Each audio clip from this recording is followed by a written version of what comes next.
YouTube, and welcome back to the Silver Swanner channel. This is the 29th video in my US typeset series, and today we'll be adding this 1877 trade dollar to the typeset. Before we talk about the trade dollar, I do want to remind everyone that I am doing a giveaway once the channel reaches 250 subscribers. The link to the giveaway comment video is in the description below. So if you haven't already gone ahead and clicked that subscribe button and left me a comment on the giveaway video, I would greatly appreciate that you would do both. All right, so back to the history of the trade dollars. As the name implies, it was produced to facilitate trade, mainly in Asia.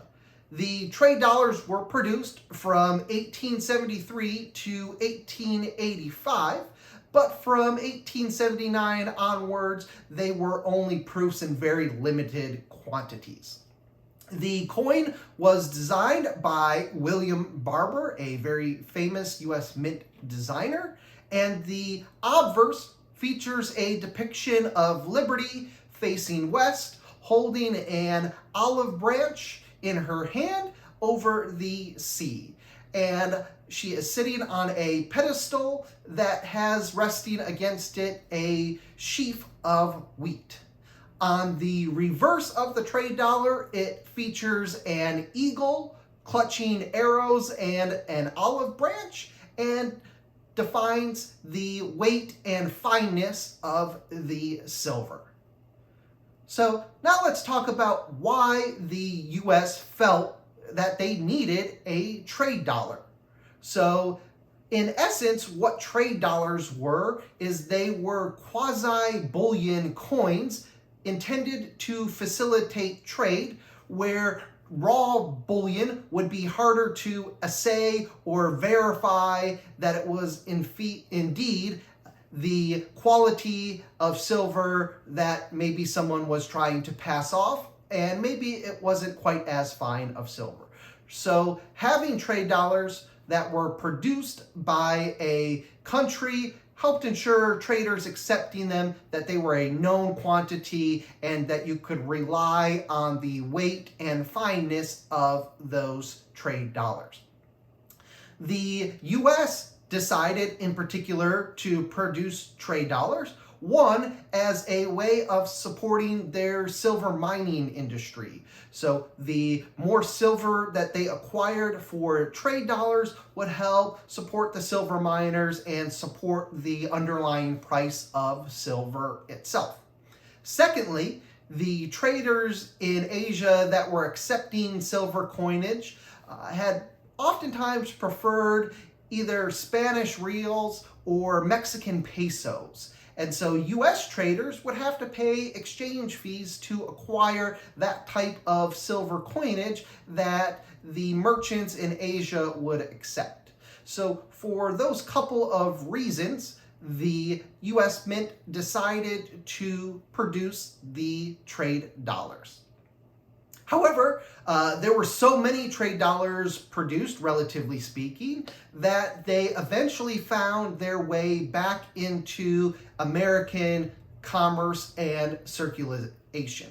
And in the US, the trade dollars were not as widely preferred, and oftentimes they weren't even accepted at the value of $1, but were accepted at lower values.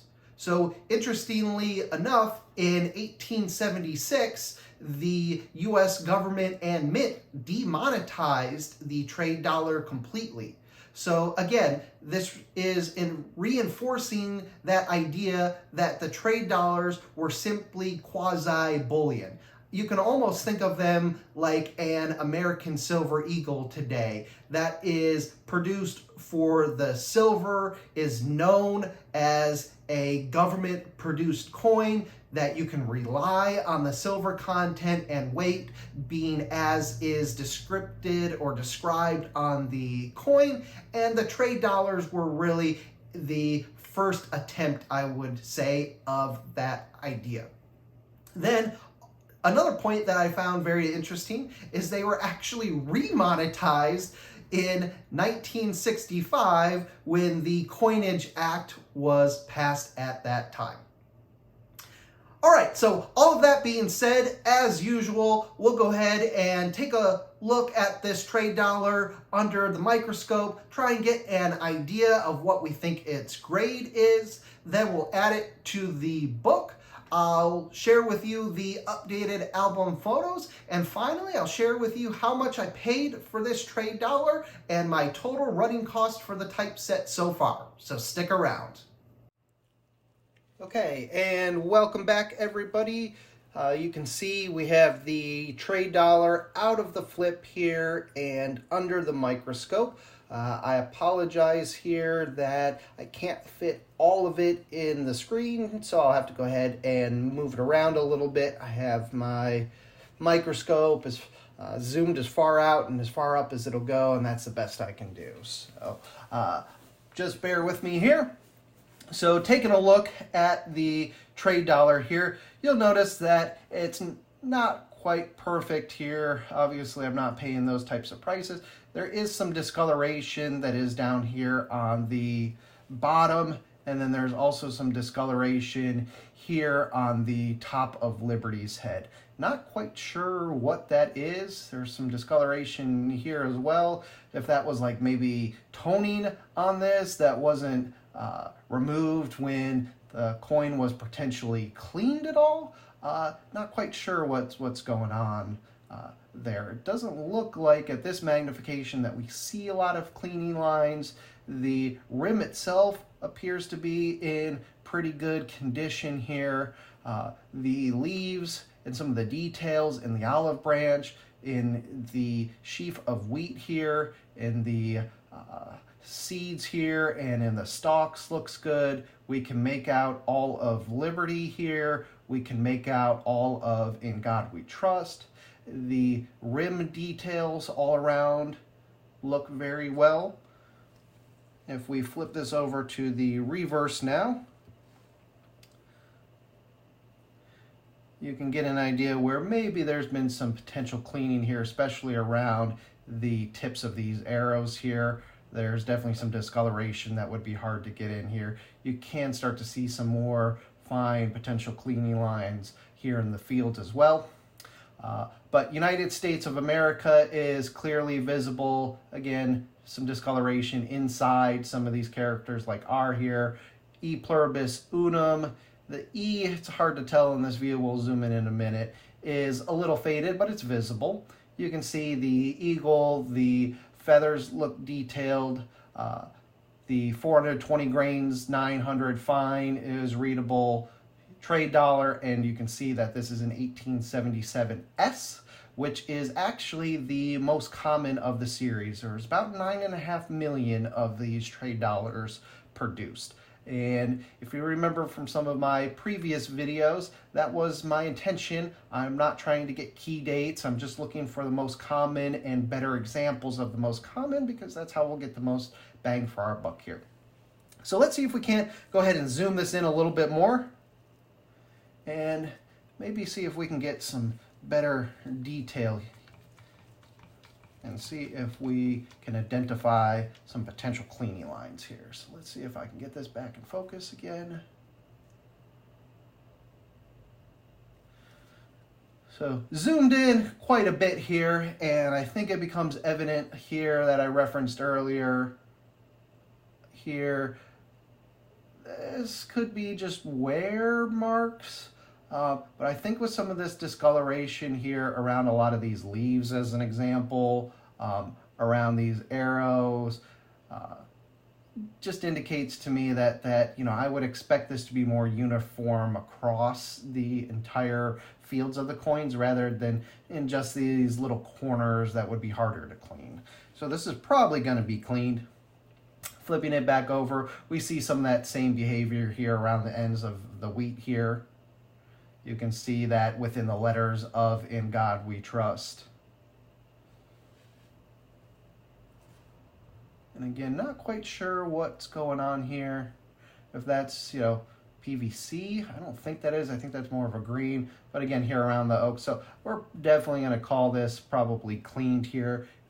especially some of these high points on Liberty's face as an example, makes me think that this is likely a clean coin. And for what I paid for it, that we'll talk about at the end, I think that that's reflected in what I paid for it.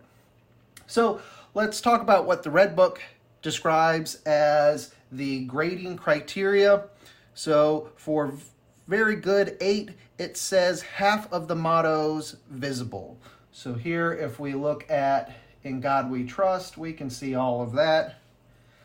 And here in E Pluribus Unum, like I said, you can see that E. The rest of Pluribus Unum is visible. So it's definitely better than very good 8. Fine 12, mottos and Liberty, legible but worn. Again, all of them were legible. We definitely think it's worn here. Very fine 20 is more than half the details of Liberty's dress visible. So let's flip this over again. And I would say you can definitely see the details here in Liberty's dress around her waist here and around her legs. Then extremely fine, so XF40, they say mottos and Liberty sharp, only slight wear on rims. So I don't think we quite get there. Very fine 20, they also say details of wheat sheaf mostly intact. And again, I think we're mostly intact here. So I don't think we're XF40. We're probably somewhere in the higher very fine range, but again, cleaned. All right, so stick with me. Let's go ahead and add this to the book now. Okay, and welcome back, everybody. We got our trade dollar here. Give you a little bit more of a close-up, not under the microscope. So I think that way, kind of rotating it, you see some of those lines in the fields there.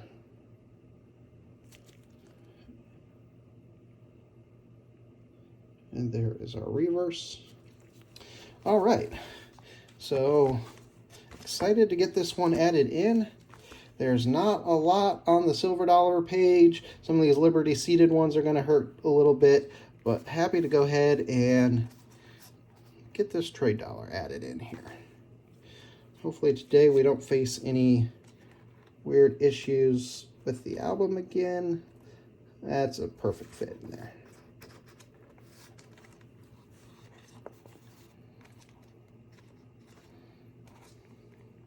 These bigger coins are much easier to fit in here, so good result this time with the Intercept album. All right, so as always, stick around for the updated album photos. And finally, I'll share with you what I paid for this trade dollar and my running costs so far for the typeset. And here are my updated album photos. A teaser for next week. Stay tuned because we'll be adding one of my favorite US coin designs of all time to the album. And here are my updated running costs. So for this trade dollar, I paid $170, which included shipping. There wasn't a separate shipping fee, so I listed that as 0, and I bought this off of Reddit. Looking at eBay sold comps for slabbed trade dollars, but in VF they're going 200, in XF they're going about 220, and the trade dollar in the Red Book for VF is listed around $200 as well. So with it being cleaned and not slabbed, I think $170 was definitely a fair price. That brings then my running total for the coins to $1,258.40, and my shipping cost remained at $32.49 for a grand total of $1,290.89.